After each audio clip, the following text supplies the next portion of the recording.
خدمات مطبوعات روسلخوزنадзор خبر داد که از اول ماه سپتامبر کارمندان این اداره در فرودگاه سورگوت هنگام تفتیش بغوج مسافرانی که از شهر خوجند به شمال روسیه می آمدند دو مورد با خود به روسیه آوردن محصولات ویران شده را آشکار کردند.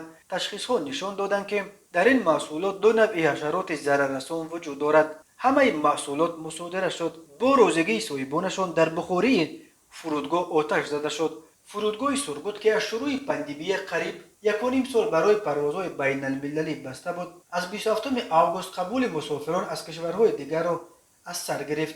روسلخوزنадзор از سال 2012 وارد محصولات کشاورزی از کشورهای دیگر را محدود کرده است. این نهاد میگوید هدفش از این محدودیت‌ها پیشگیری از آوردن حشرات ضرررسان و میکروب‌ها به روسیه توسط میوه و سبزیجات و خشک میوه هاست.